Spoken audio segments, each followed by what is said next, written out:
dem NATO-Generalsekretär und Kanzlerin Angela Merkel zur Lage der NATO in diesen schwierigen Zeiten. Also jetzt live ins Kanzleramt. Stoltenberg wieder einmal in Berlin begrüßen.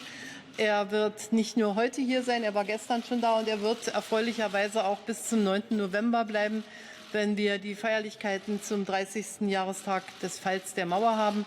Und das finde ich eine sehr schöne symbolische Geste, denn die steht ja nicht nur für das, was in Deutschland passiert ist, sondern sie steht auch dafür, dass wir heute eine ganz andere NATO sind, als wir das vor 30 Jahren waren und dass aus Gegnern im Grunde Verbündete wurden. Und das ist ein großer historischer Erfolg. Das zeigt, dass Dinge gelingen können, die ganz schwierig aussehen.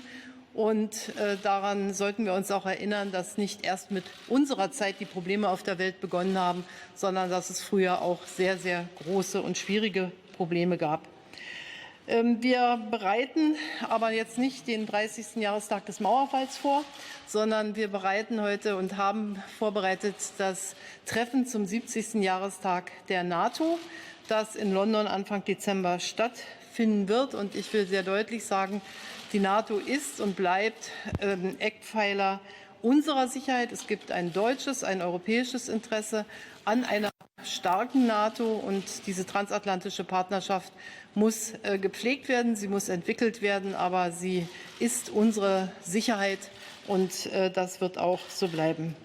Die Bundeswehr bringt sich ein in die NATO. Wir fühlen uns auch den Beschlüssen von Wales verpflichtet. Wir haben uns jetzt gesagt, wir werden bis 2024 auf 1,5% des Bruttoinlandsprodukts für die Verteidigungsausgaben kommen. Wir wissen, dass wir damit nicht in der Spitzengruppe der NATO sind, um es vorsichtig auszudrücken. Aber wir haben erheblich unsere Ausgaben gesteigert und werden das auch, die Haushaltsberatungen laufen jetzt gerade, für das kommende Jahr tun. Wir brauchen gemeinsame Antworten, und so gilt es zum Beispiel nach dem Ende des INF-Vertrages zu überlegen, welche angemessenen Anpassungen wir vornehmen. Ich bin dem NATO-Generalsekretär hier sehr dankbar, dass er die Antworten der Allianz koordiniert, dass wir angemessen antworten, dass wir uns auch Zeit nehmen zu überlegen, wie. Aber wir müssen natürlich auch Antworten finden. Wir haben im Blick auf den NATO-Gipfel natürlich auch über die Afghanistan-Mission gesprochen. Hier bringt sich Deutschland seit vielen Jahren sehr beständig ein. Wir arbeiten aber auch mit an einer politischen Lösung, weil wir wissen, dass letztlich militärische Fähigkeiten alleine hier nicht helfen werden.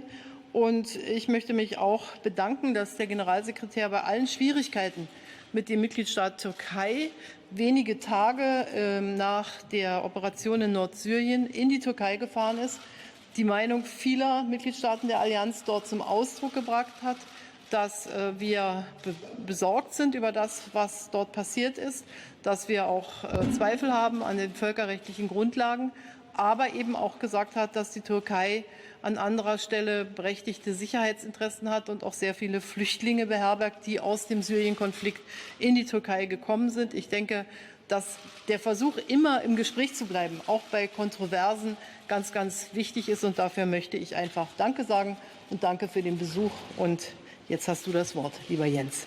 Ja. Thank you so much, Chancellor Merkel. Dear Angela, it's a great pleasure to be back in Berlin and to meet with you. And it's really an honor to be here in this great city on the eve of the 30th anniversary of the fall of the Berlin Wall. Germany is at the heart of Europe and at the heart of NATO. You play a leading role in our alliance. Germany leads NATO's High Readiness Force and our multinational group presence in Lithuania. You host NATO's new mobility command in Ulm, and you make key contributions to our missions in Kosovo, in Afghanistan and the Aegean Sea. We have just discussed preparations for the NATO's leaders meeting in London in December. We agree that a strong NATO is essential for peace and security in Europe, and we agree that to keep NATO strong, we must continue to invest in the readiness of our forces. Because in an unpredictable world, we must be ready to respond more quickly. We also discussed progress on burden sharing. Allies have already delivered 5 successive years of real growth in defense spending. This will mean that European allies and Canada will spend $100 billion more on defense by the end of next year. I welcome Germany's plan to raise its defense budget and welcome the fact that we have already started to do so.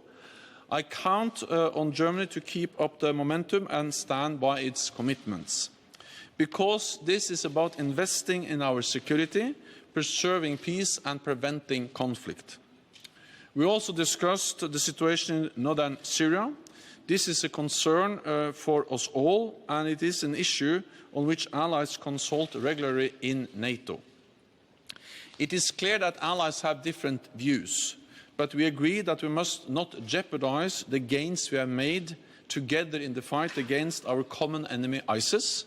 We must remain committed to our training missions in the region so that ISIS does not re-emerge in Afghanistan or in Iraq.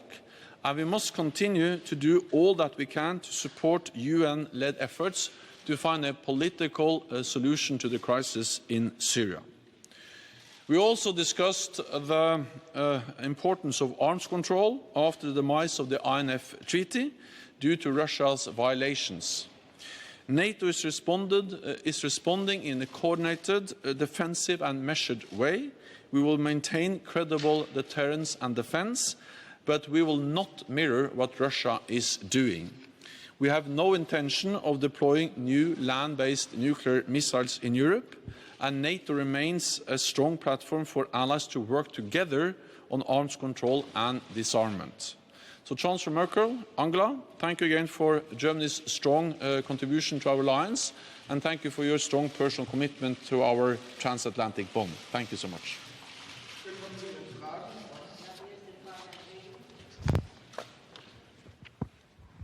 Thank you. I'm Alf Johnson from VG, Norwegian Daily Newspaper. I would like to draw both of your attention to the French President Macron's statement today on NATO being brain dead. If you agree on that, and to what degree there is a lack of confidence over the Atlantic at this time. And if I may, to the Chancellor, is Germany going further on the initiative for a security zone in Syria? And what is the status now? Thank you.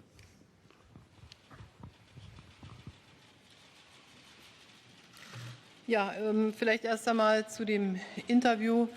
Der französische Präsident hat ja drastische Worte gewählt. Das ist nicht meine Sicht der Kooperation in der NATO. Ich glaube, ein solcher Rundumschlag ist nicht nötig, auch wenn wir Probleme haben, auch wenn wir uns zusammenraufen müssen.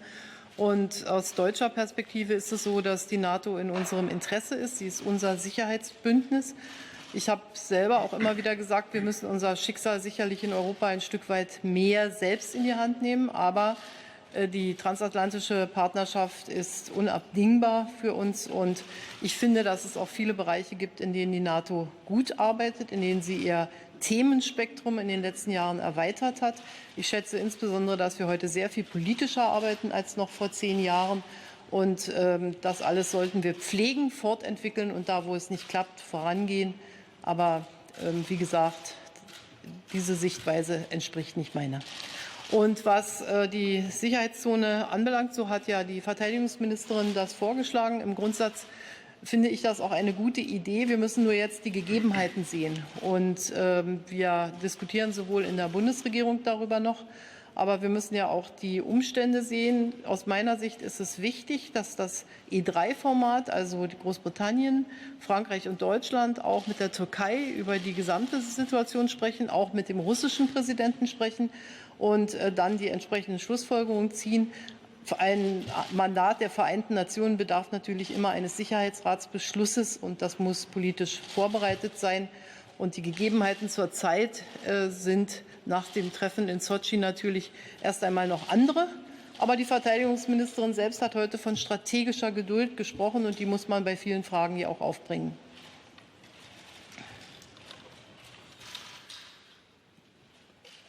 I agree with Chancellor Merkel. NATO is strong, and the United States, North America and Europe, we do more together than we have done for decades. we have implemented the strongest reinforcements of our collective defense since the end of the Cold War. European allies are stepping up, increasing the readiness of their forces, investing more in defense. And the United States is increasing their presence in Europe with more troops, more exercises, and more investment in infrastructure. So the reality is that we do more together. We have strengthened our collective defense as a response to a more unpredictable and uncertain world. And I think also we have to remember that any attempt to distance Europe from North America risks not only to weaken the alliance, the transatlantic bond, but also to divide Europe. So therefore we have to stand together. I welcome European unity. I welcome efforts to strengthen European defense, but European unity cannot replace transatlantic unity. We need to stand together, we need to work together, and that's exactly what we do in NATO every day. Ja, Frau Bundeskanzlerin und Herr Generalsekretär, die Lage im Iran spitzt sich zu. Am Wochenende will Teheran die Uraneinreichung wieder hochfahren, aufnehmen. Iran. Frau Bundeskanzlerin. Urananreicherung kann Sie nicht, sagen. ich habe die Iran-Anreichung gesagt, das tut mir leid. Urananreichung, darum geht's. Ja, ich hatte es nicht richtig verstanden. Nein, Urananreichung im Iran, Lage spitzt sich zu. Frau Bundeskanzlerin, wo sind da die roten Linien, dass für Sie das Atomabkommen endgültig tot ist? Und Herr Stoltenberg, wie sehen Sie die Lage gerade bei der Situation in der Golfregion? Hat sich da der Konflikt zwischen Saudi-Arabien und Iran etwas entschärft aus Ihrer Sicht? Also wir sind ja nach wie vor in dem Zustand, dass wir mit dem Iran im Gespräch sind. Der Bundesaußenminister hat heute gestern darauf hingewiesen, dass das natürlich Schritte sind, die in die falsche Richtung gehen seitens des Iran. Aber eine abschließende Bewertung haben wir noch nicht vorgenommen. Mit jedem Schritt wird aber natürlich die Situation schwieriger. So all NATO allies are concerned about the situation, and all NATO allies are also concerned about Iran's destabilizing activities in the region. Of course, all NATO allies agree that Iran should not be able to acquire, to develop nuclear weapons. But at the same time, it's a well-known fact that there are different views between allies on the question of the Iran nuclear deal.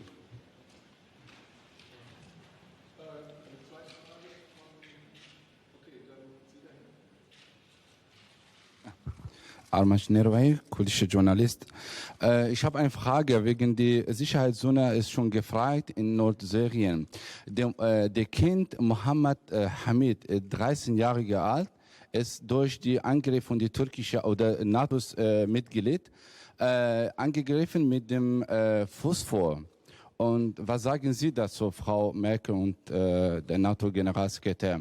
Ein NATO-Mitglied angreift den Kindern in Nordsyrien mit Phosphor, die neue Chemie.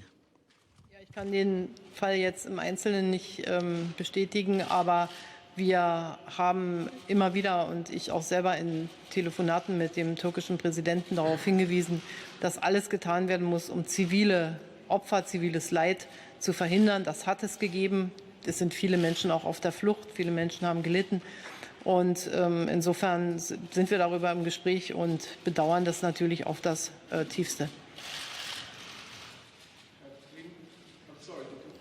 I can just briefly add that I have expressed my deep concern about the consequences of the incursion into northern Syria.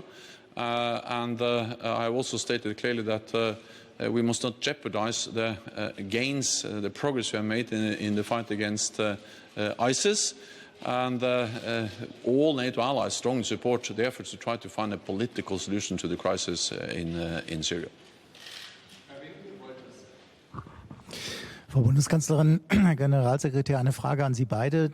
Die Verteidigungsministerin hat heute eine ganze Reihe von Vorschlägen gemacht. Einmal das 2%-Ziel bis 2031 zu erreichen, einen nationalen Sicherheitsrat, eine deutsche Militärpräsenz auch in Asien zur Unterstützung von Partnern, die man dort hat. Ich hätte ganz gerne gewusst, Herr Generalsekretär, ob Sie das als Signal sehen, dass Deutschland bereit ist, sehr viel mehr zu tun als in der Vergangenheit. Und Frau Bundeskanzlerin, ganz konkret, sind Sie auch für das Ziel 2031, dann das 2%-Ziel spätestens erreicht zu haben?